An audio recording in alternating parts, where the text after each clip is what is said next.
thing that he discovers in verse 15.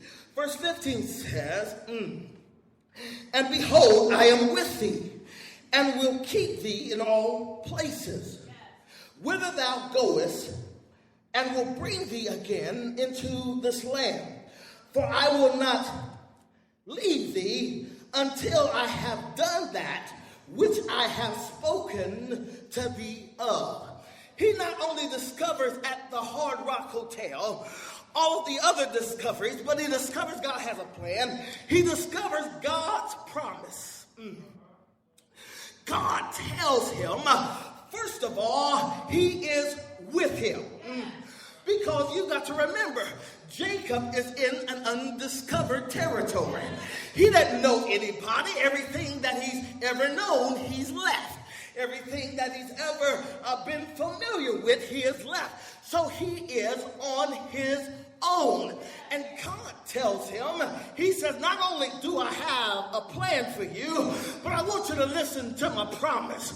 And my promise is that I promise that I am with you. I don't care what you're facing. I am with you. I know it looks undiscovered, but I am with you. I know you're having to sleep on a hard situation, but I am with you. I know people are looking in and criticizing, but I am with you. And the only thing you need to understand at this point, Jacob, is that I am with you.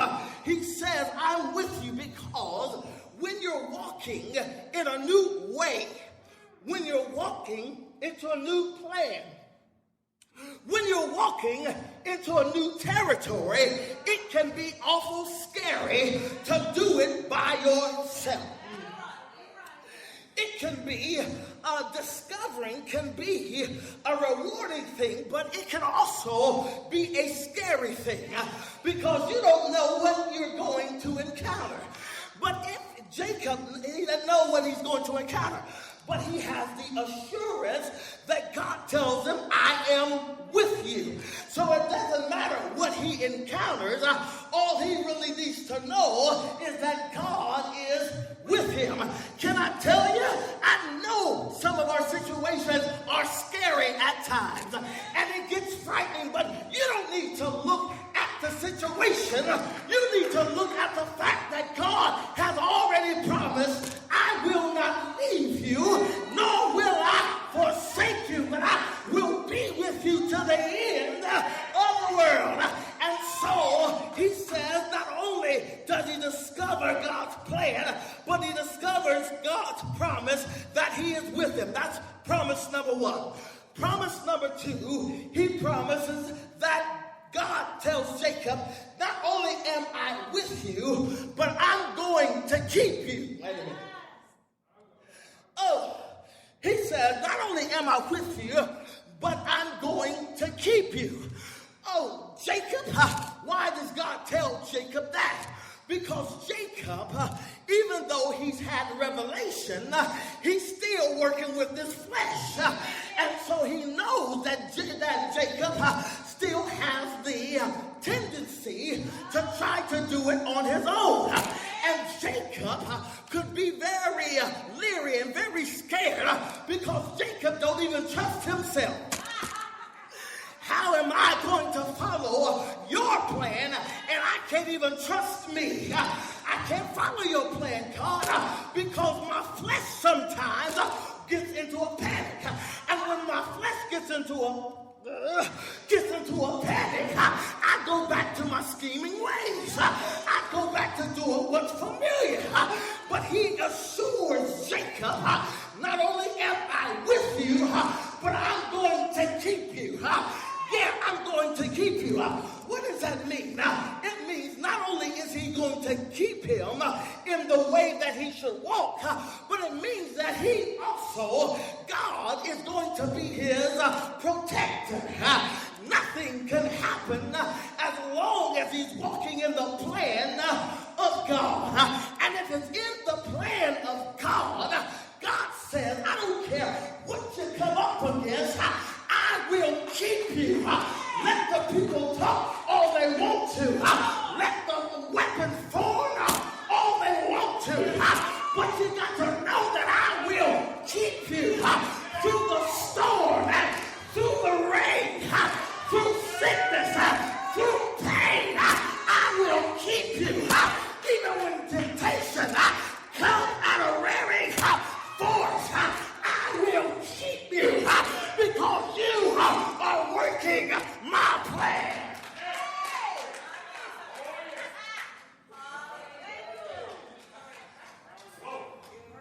He discovers not only God's plan, but he discovers promise number one. He is with him.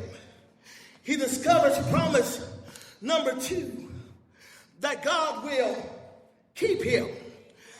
But he discovers promise number three. Promise number three is that God says, I will not leave thee until that which I have spoken. I have done that which I have spoken to thee of. In other words, God gives an ironclad guarantee. He says, I'm not going to leave you until what? Until what I have said comes to pass. I looked at that. I said, well, God, I understand the thought process, but help me to understand this until. He says, until I have completed that which I have started in you. I said, okay, what that means is God says, I made a promise. I've got a plan. I've got a promise. And he says, I will not leave thee until I have done what I said I was going to do, which might have taken some time or might have taken a few years. But God says, I don't care what goes on. I'm with you and I'm going to keep you. But not only am I with you and I'm going to keep you, but you have the assurance that what I said will come to pass. Sometimes in our striving, sometimes in our walking with God, the real question is, God, I know you got a plan. God, I know your promises. But God, will you do what you said you were going to do? And God tells Jacob, he says, I'm not leaving, not going anywhere until I have accomplished what I've already said.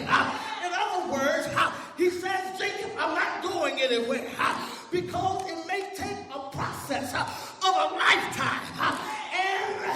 But I'm going to do exactly what I said that I'm going to do. So don't look for me to leave because as I continue and as you continue to grow, I'll continue to do what I said that I was going to do. So just hang in there, Jacob. No matter what's going on in your life, I'm going to do it. Tell somebody God's going to do it. God's going to do it. God's going to do it. That's why you can't. That's why you've got to trust in the Lord with all your heart and lean not to your own understanding, but in all of your ways acknowledge him and he will direct your path. He says, I'm going. You got to guarantee that I'm going to do exactly what I promised. He says, I'm going to do it. And then he discovers, the next thing he discovers, after he discovers God's plan, after he discovers God's promises, he discovers God's presence. However, Jacob is in an undiscovered, uncomfortable place, but he says, surely the Lord is in this. Oh, wait a minute now. And I didn't even, wait a minute. How many times have you said, God ain't in this mess? How many times have you said, this got to be wrong? This ain't the way the Christian life ought to go. I must have missed the mark somewhere. But you didn't understand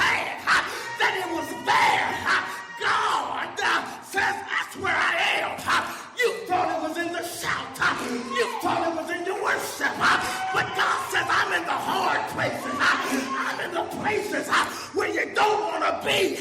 But that place is molding you. That place is making you. That place is shaping you. And it's until you come out where you discover surely the Lord was in this place. Oh, will you discover? Have there ever been a time where you thought you wasn't going to get out? But when you got out, you understood the reason, not only how you got in, but you understood the reason why the situation occurred. This is the same thing that Jacob is discovering.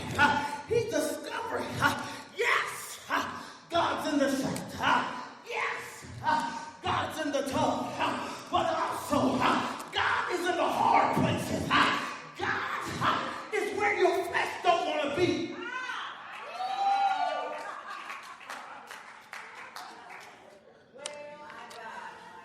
Because our flesh wants to be comfortable.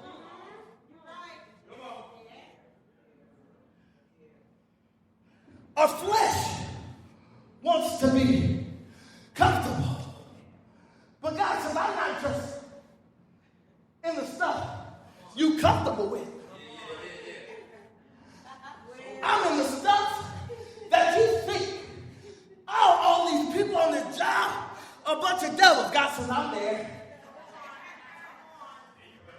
Family members acting crazy. God says, I'm there.